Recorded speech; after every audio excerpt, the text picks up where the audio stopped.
Hello and welcome to Advanced Learners, Who They Are and What They Need, presented by Amy Lynne Shelton, CTY's Executive Director.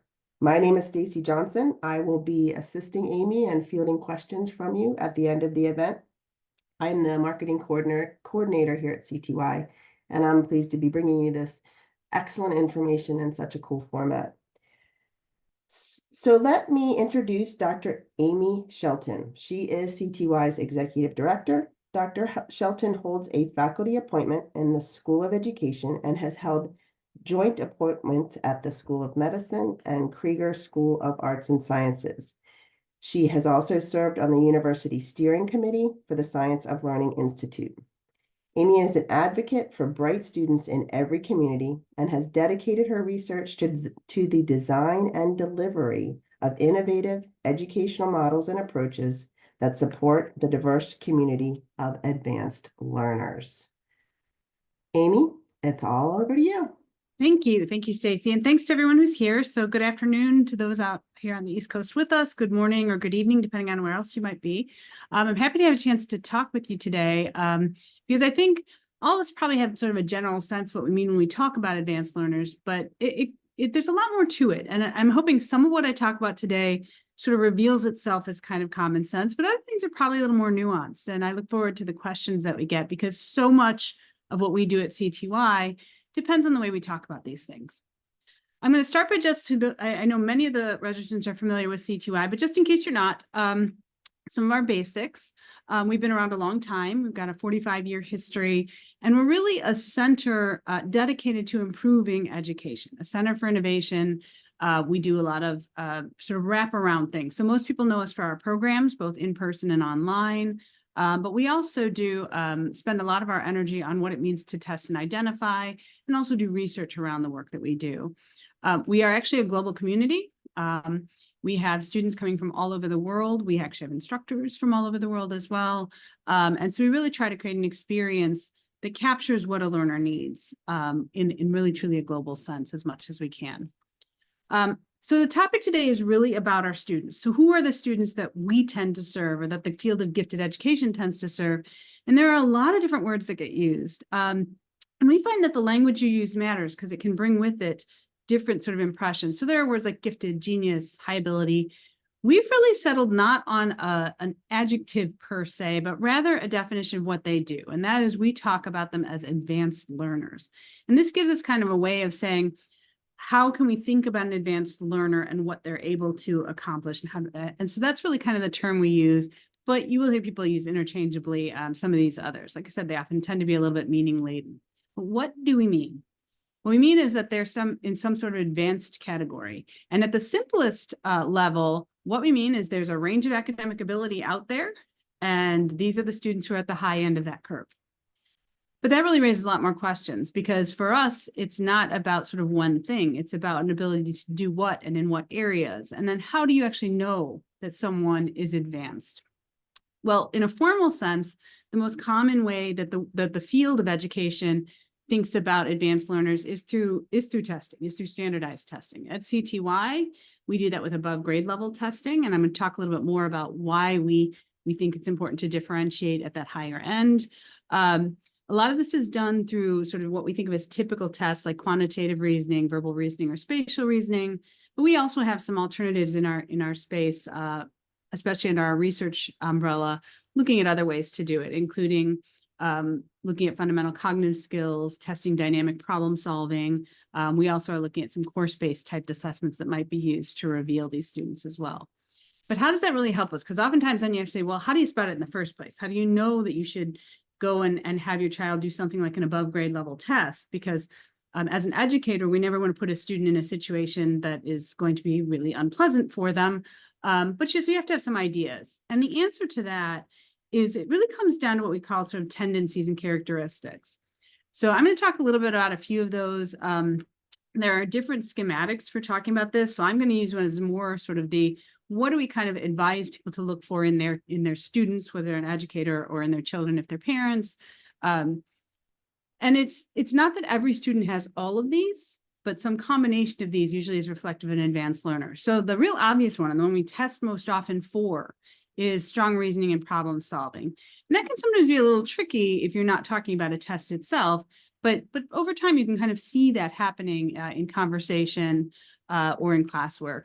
The key one that we look for is unexpected skills for an age or grade. This is usually easier to spot at younger ages in terms of being unexpected. So, a young child who's starting to work with numbers in a way that's sort of unexpected.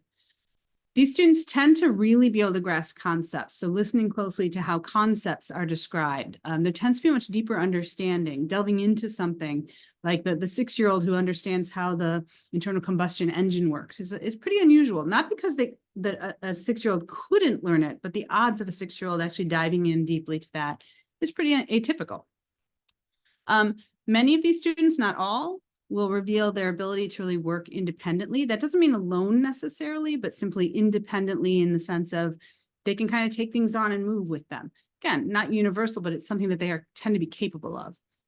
A really interesting one is that advanced learners tend to be very strong in reflecting on the learning itself. So while we talk about they can learn well and learn fast or learn more deeply in a shorter amount of time and at younger ages, they can also reflect on how they learn. And that's one that's, again, difficult to measure, but something that's very notable. We also notice that they have an ease at becoming very engrossed in their interests.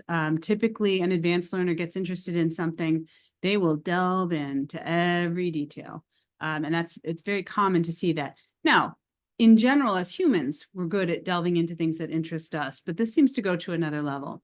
And then the last one I like to include now is one I sort of added more recently after looking at the literature and spending some more time at our sites, is what I call sort of undeterred curiosity, meaning that part of the advanced learning space really is about being curious about the world. And an example of this would be a young child who is brushing their teeth and notices the sand timer and wants to really know how it works. And oftentimes, these are students who won't let it go till they do have an understanding. So that really undeterred aspect of the curiosity.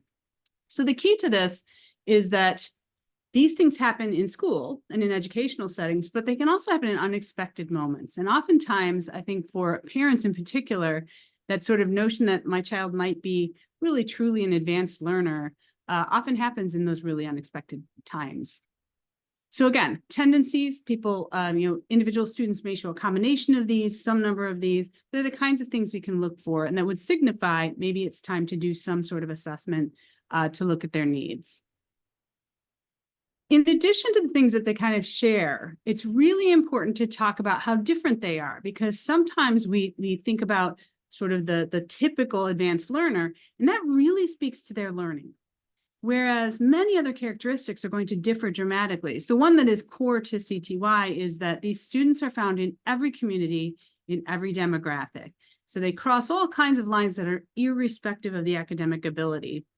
And it's important to keep that in mind because we do historically have a system that doesn't always recognize that. The second important difference is that it's not a one-size-fits-all in terms of the types of abilities. So there's a wide range of areas in which we as humans can learn. And it turns out that you can be exceptional in one or more of these. So typically, and this is just one breakdown, we often talk about quantitative reasoning and verbal reasoning ability. And we'll identify students in these two domains. And you can have a student that might be sort of average in the verbal reasoning ability. That's not a bad thing. That's a good thing. But really advanced in the quantitative reasoning. Whereas you may have another student who's advanced in both. And so you can have the whole range. Any given student could be, and we could add additional domains to this. These are sort of our big buckets that we use. And the key to this is that we can even have students who are really struggling in one domain. That should not rule out the possibility that they are advanced in another. So it's very important to not let some students' weakness prevent you from seeing a strength that is there. And I'll talk developmentally about twice exceptionality, but that's sort of the extreme case where a student might have a problem in a particular area, but be very, very strong in another. And recognizing that is important in order to meet the needs of the student as they're moving through their academic journey. The other thing that's really critical to our space is that we also see different levels of exceptional ability, meaning that we talk about the normal curve here, which I have pictured, and that we think about sort of domain of ability, and this little blue area is sort of all the kind of advanced learners. We take it further, and the reason we do above grade level testing is we've learned that you want to actually differentiate offerings based on where they are in that curve. So right now, we essentially think of all advanced learners, we call that actually emerging. So people who come to us, we assume they've got some indication that they are in this advanced space. We then try to differentiate them into some of these other categories. And then we design courses with the idea that you're going to meet slightly different needs at these different levels. And so this is sort of a critical feature of designing the space. So you pair this sort of level of ability with the domain in order to really design well, because the supports that are needed really might vary as a function of where you are in this space as well as what domain. They also differ in other kinds of strengths and weaknesses. So things like their interests, their motivation. There's a whole range of sort of personality traits. And students might be advanced learners, but they may really vary on all of these other sort of social, emotional, and sort of life traits. And that's an important one as a parent, I will speak. It's really important to recognize that, because I think we can often be deterred by a student's lack of interest or other things, when in fact, it's quite normal for an advanced learner to kind of be hidden if they're not being given the opportunity to actually show where they have strengths. So when I say don't be discouraged by apparent disinterest, it's often a matter of sort of figuring out what they're interested in. And you'll see that sort of advanced learning come through when engaged properly. So there's a whole range of traits here that students might differ along that might make it harder to spot their advanced ability. And the other critical piece is that they differ in developmental trajectories. So this is related to those social and emotional kinds of things, as well as many others. So I just use maturity here as an example of sort of development. We think of maturity as sort of your ability to interact and behave in certain ways. And it's very clear from our work that you can have sort of average maturity with very advanced ability. That's very common because, again, the maturity is a normal distribution. We also can see students who are very mature as well as very advanced. And we can see the other, which you can often see someone who might be very advanced academically, but quite immature for their chronological age. And this is what we refer to as asynchronous intellectual and social emotional development. You really do see the whole range. This is also where, again, another extreme would be students who are twice exceptional, someone who might have some sort of challenge on a non-academic domain or a different academic domain, but have really strong academic ability. And we need to recognize that those other challenges in our lives are not should not be barriers to fostering the advanced learner. And the key here is that this is a reminder for all of us to set expectations correctly. We often see things like, because a student's really advanced academically, we expect them to really be emotionally mature, have high emotional intelligence. They may not. The emotional intelligence is more normally distributed among this population. And so really, recognizing that we sometimes set those expectations incorrectly helps us to better serve our students, and is really at the heart of why it's so important to actually design for an advanced learner. So this is sort of the summary of what I just talked about in terms of who they are. They share learning ability at the really high end of the curve in one or more domains. They can differ in which domains as well as the degree of their advanced ability. So still in that high end tail, but might vary along that. And that they then differ in really along a wide range of other dimensions that can impact the design of a learning environment. So we talk a lot about programming. People tend to think about the academic part, but it's really the environment you create. So the rationale behind having programs specifically for younger students to do more advanced work is because of these other issues we want to make sure that we tackle. So now I'm going to shift gears from the who they are to what their needs are. And to do that, I want to first frame the question for you a little bit, because I think it's easy to jump right into, well, here's all the things we know. But I'm going to start with just the very broad stroke that the whole purpose of designing is that there are needs here, and that these students do have to have opportunities. And that if you don't develop the right kinds of opportunities and match those opportunities to the students, then you won't necessarily see that development happen. So academic abilities, like anything else, are going to develop at different rates as a function of the kinds of opportunities that a student is afforded. And those can be both formal and informal. The other framing of the question is one that I know as a parent I needed a reminder of frequently, is that there is a difference between what a child needs and what a parent or guardian might want for them. And sometimes those things work in concert, and sometimes we have to actually think, let me step back and think about what's the driver behind why I'm offering this particular opportunity. Is it really meeting a need of the student, or is it something that I've determined as a parent or a guardian that I think a child might need in their life? And so we spend a lot of time helping parents and thinking through kind of like, what are the right set of opportunities for your specific child and their current needs? So really meeting children where they are. So with that, one way to think about what we know in the literature has been to think about what students value, because so much of education is about engagement. And by looking at the student voice, we can kind of think about what we know from the literature on what works in light of what students actually share. And so this is work that I did with a colleague, Sylvie Young, who was here at CTI with us as a researcher for a while. She's still in our space and still a very valued colleague. She and I did some work looking at student responses after our various programs and trying to understand what it is students are reporting they value, and then linking that up to what we know in the literature. And so I'm going to use that to frame this. And I'm going to start with, this is not a big surprise to us. One of the things that students value is actually having access to rigorous material, having content that actually challenges them without frustrating them. And this is referred to as the zone of proximal development. And that's really a fancy word for saying meet them where they're going to do best. So the easiest way to talk about zone of proximal development is to use a skill type example. So let's imagine we've got these mountain biking courses and we've got kind of a typical rider here. And he's looking at which path to do. Well, from a learning standpoint, this rider could do this first path here. This is probably going to be too easy. If this person's already got some experience, that's a pretty smooth path. It's probably just going to take the rider downhill. Might then also look at this one. This one might be a little too difficult, potentially impossible to complete if this is still sort of a typical cyclist and not someone with a lot of experience. So then we're kind of in that like Goldilocks space of what's just right. This middle one has some barriers and some challenges. This is probably a good learning course for someone who's more of a typical cyclist trying to do the mountain biking. So it looks like it could be hard, but with some effort, it can be done. That's the zone of proximal development. It's this idea of sort of just right amount of challenge.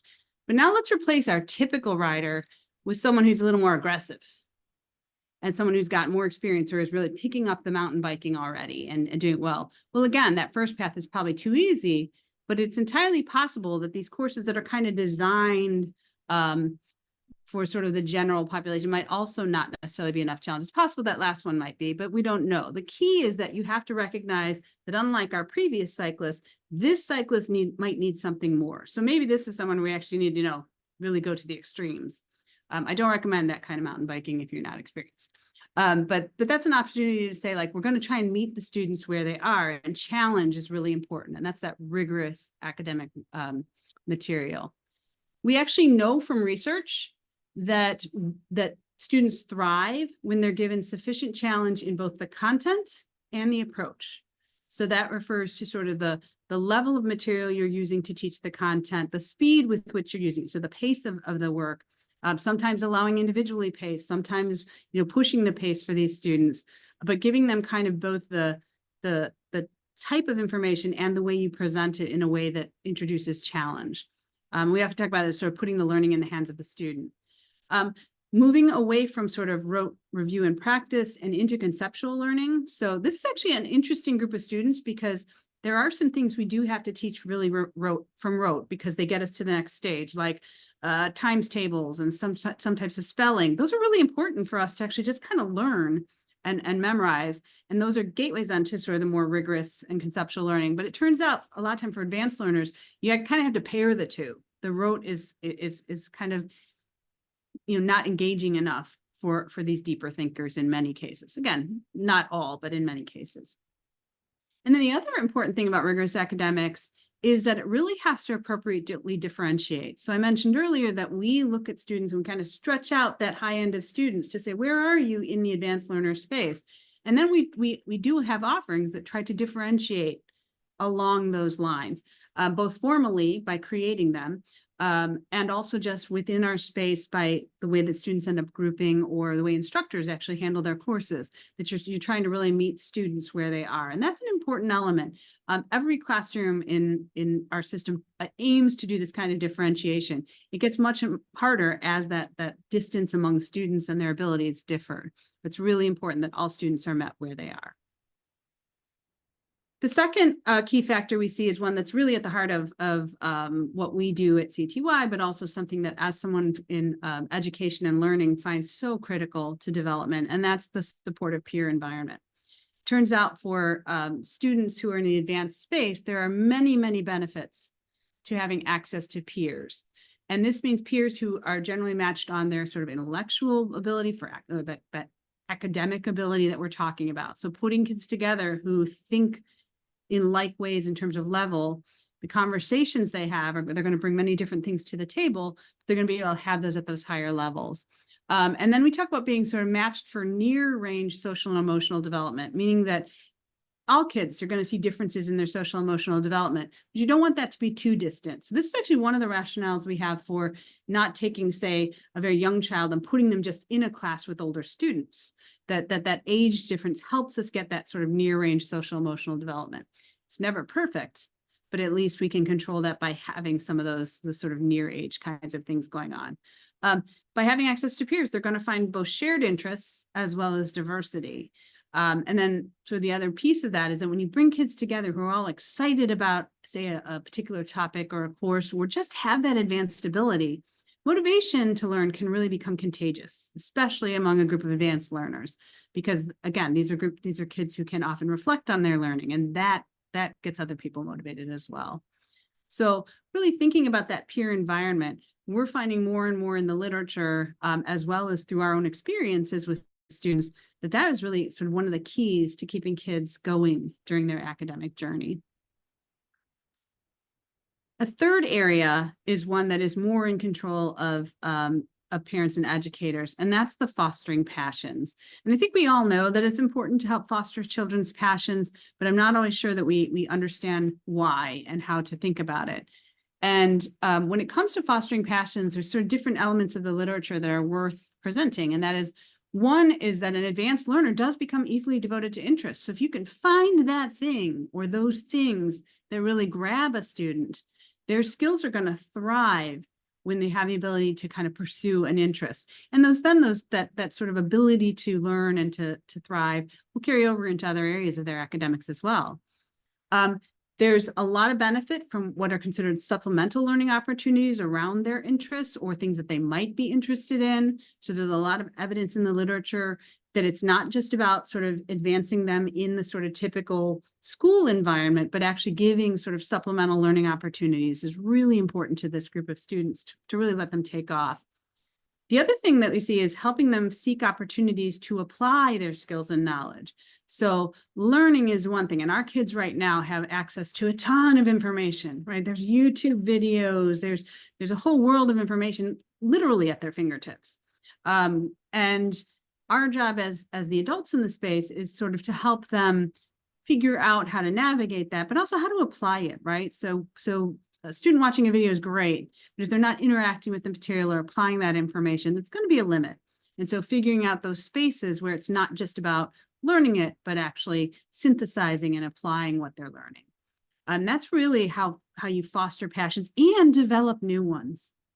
So finding your interests and developing new interests. And we do see a lot of carryover. Once a student gets really engaged in their education in one domain, that often fosters, sort of sparks additional desire to learn. And then the last one, which ended up being the focus of the work that we did, because it was a really interesting sort of collection of things, was that novelty seems to play a really important role in the educational and learning journeys of these advanced learners. And in that work, what we found is that novelty in their academics and in their opportunities, again, formal and informal, comes in really two forms. One is in the form of academic content, and the other is in the form of the pedagogical approach, or sort of how. And so from the academic content standpoint, we're really talking about material that is new. So things that are things that are in their space atypically. So rather than having something that they're familiar with already in kind of the typical classes in school, being able to get something outside the standard curriculum. So the chance to learn higher level engineering or cryptology or any number of topics that you might see more typically in a college setting, bringing those down into a younger set is one form of novelty. And the second one is this sort of approach. And the idea is you're giving them a new spin on learning. And so examples of those things that we see benefiting this population in particular, and probably are beneficial in general to learning, but really play well to the strengths of an advanced learner, are creating things like more college-style seminars, chances for students to really talk to each other, true project-based learning, things where they're solving a problem, and the learning kind of comes along with the problem solving. We know that hands-on labs are very popular for really reinforcing concepts, but in an advanced learner, they can also be the avenue for getting the concepts initially. Lots of collaboration.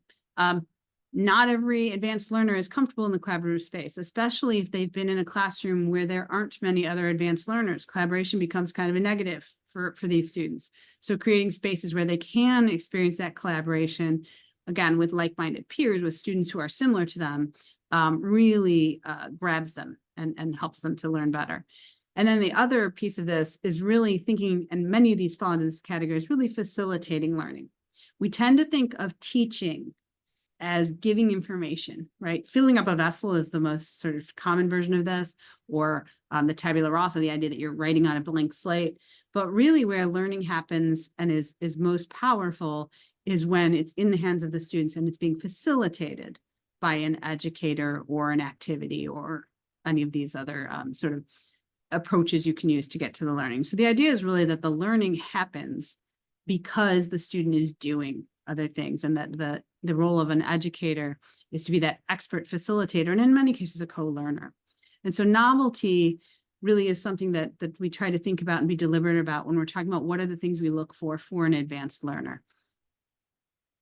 Okay, so that's sort of the set of things that we think of as sort of ways to support. So what are their needs? Their needs are that rigorous material, a supportive peer environment. We also would say the peer environment actually extends to educators and families as well, meaning that as parents of advanced learners or guardians of advanced learners, those are individuals that benefit from having a community. Instructors have a benefit of community by pairing them together as well. So it extends beyond the students as well. And again, the fostering passions and novelty, which kind of go together in sort of ways to actually actively improve an advanced learner's chances of really thriving. So with that, the summary of what they need. So again, the key finding, the overarching is they need opportunities to develop. We do not develop skills without opportunities. And this includes meeting them where they are, that whole notion of the social emotional level and recognizing it, helping them to really discover those things that grab them and keep them engaged, helping them to engage in things that do interest them, and then building support and community to go behind that. And again, just can't say it enough, without opportunities, students may not reach their potential. And our big goal is for a student to really thrive both academically and social and emotionally, so that they can have a very, enriched life. So with that, I'm going to say thank you so much for coming and listening and learning, and I'm happy to entertain questions.